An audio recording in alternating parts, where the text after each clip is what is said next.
A Estética da Indiferença. Esse é o título do livro de Sidney Rocha, lançado pela editora Iluminuras em 2018. O romance narra o cotidiano de um casal de meia-idade, afogado em diversos tipos de crises. Michi e Hana, eles estão atravessando problemas no casamento.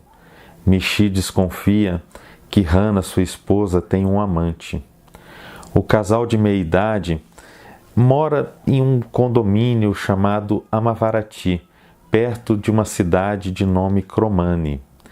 Trata-se de um condomínio de luxo, de classe média alta. Em meio a questionamentos filosóficos, existenciais, Michi narra o seu cotidiano, expondo de forma bastante natural e algumas vezes até cruel o modo de vida da comunidade em que se refugiou. Como leitores, nós só conhecemos a visão dos fatos, a visão das coisas apresentada por Michi. Não há contraponto, não há contraposição, a não ser em alguns poucos diálogos que ele tem com outras personagens. Mas mesmo nesses diálogos, há o filtro da interpretação e do julgamento de Michi. Aos poucos, nós sentimos que também devemos interpretar e mesmo desvendar essas personagens com as pistas que nos são dadas por Michi. Michi é um negro que incorpora os preconceitos que sofreu. É o subjugado que começa a subjugar. Um preguiçoso de reinterpretar seu passado. Essa história, aparentemente simples, é uma armadilha. Por parte de Sidney Rocha, desde o seu primeiro livro lançado, há uma busca por uma linguagem nova, uma linguagem reconfigurada.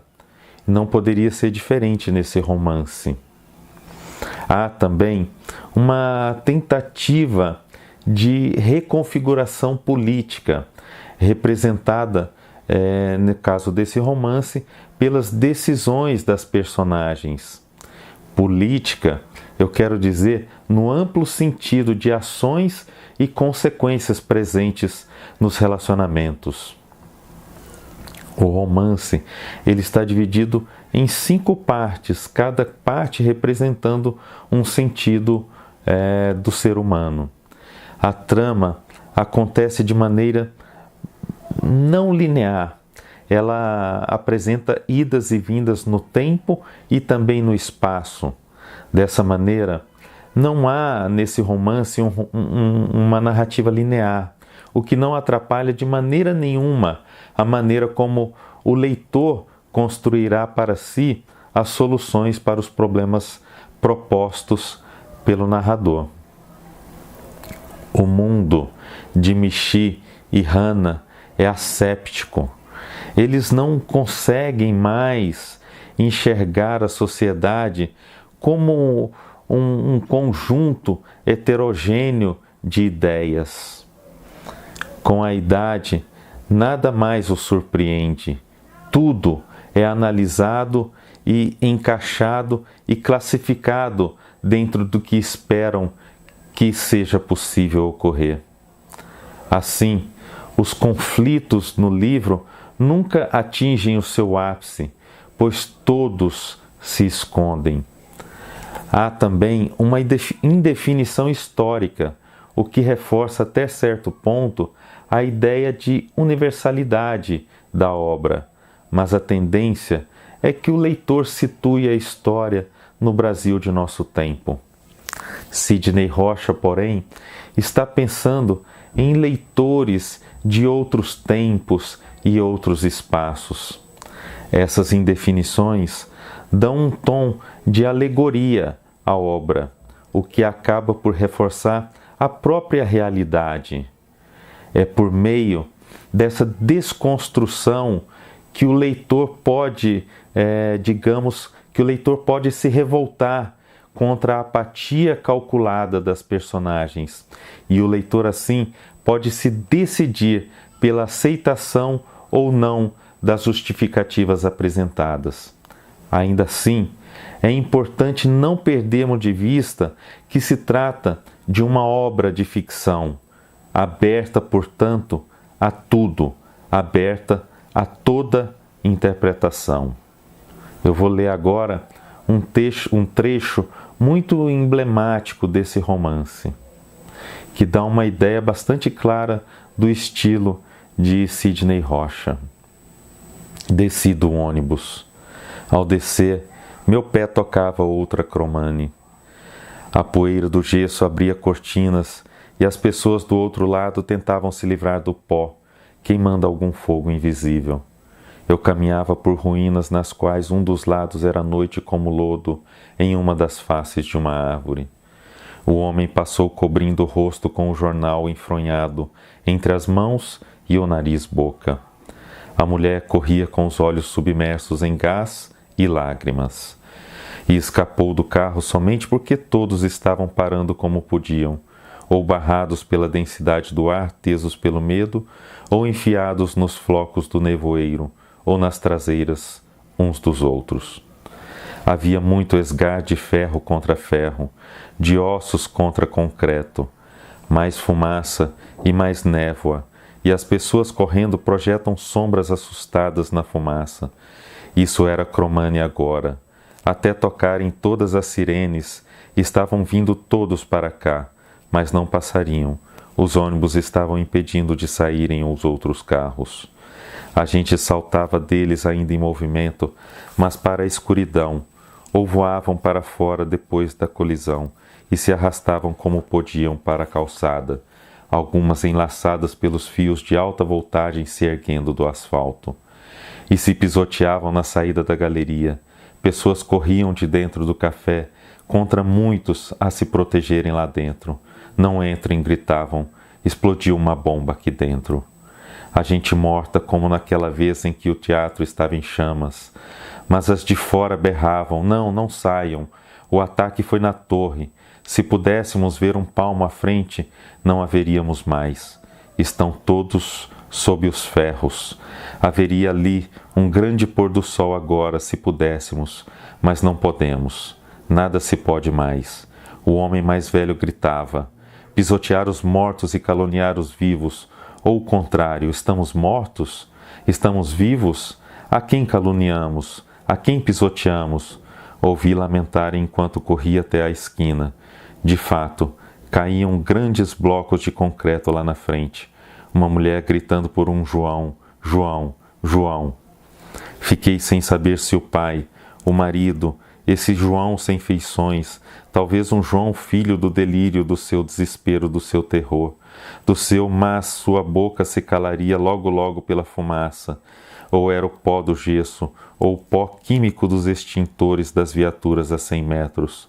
Tudo despencava, os barulhos quebravam janelas a quilômetros dali, talvez sangue naquelas estátuas brancas de dor para a qual eu não podia fazer nada, senão fugir, ou virar pedra e cinza depois.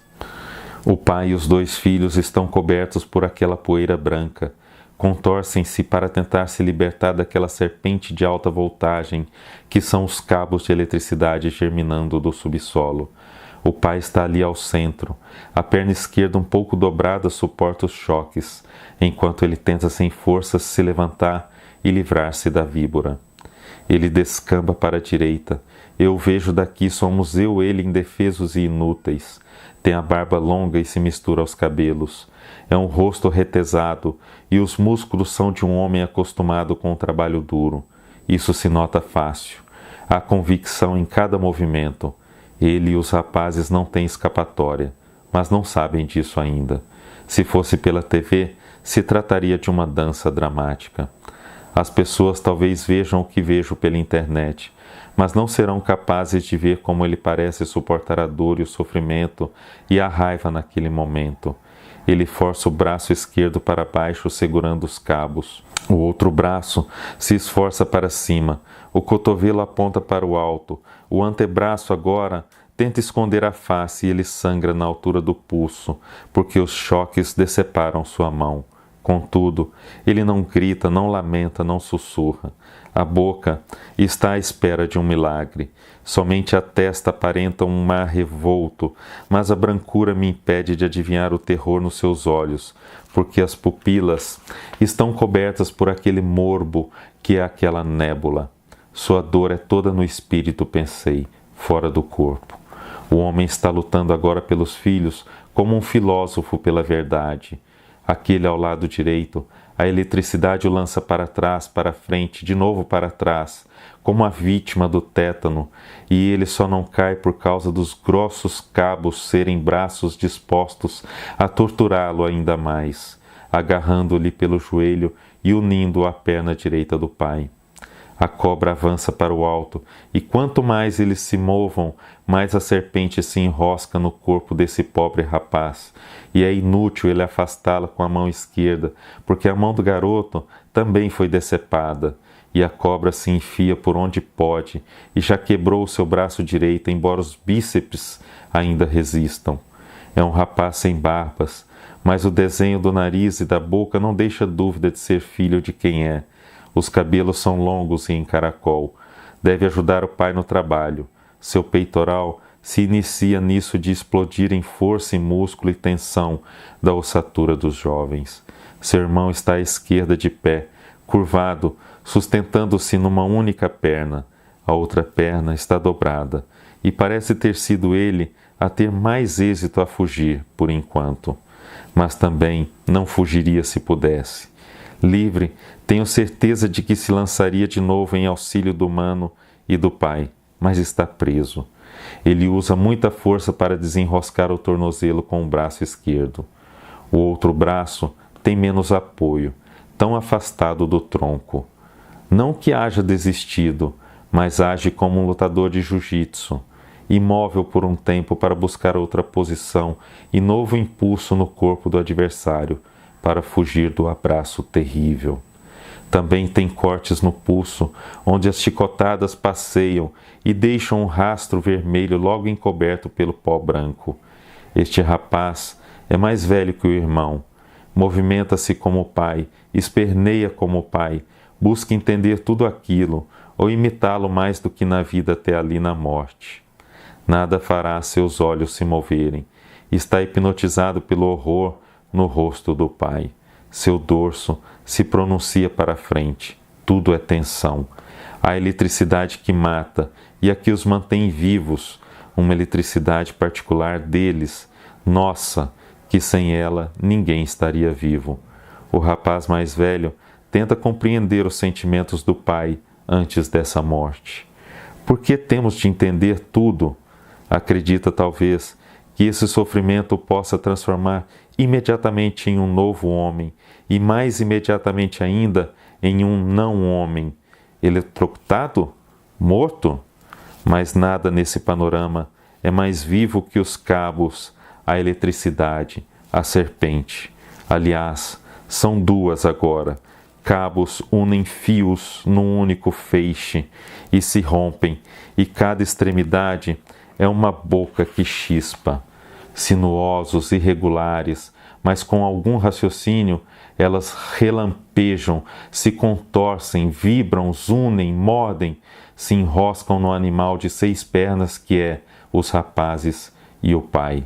O golpe final talvez seja aquele. Ela se enrosca no dorso do pai e vai lhe morder bem no coração.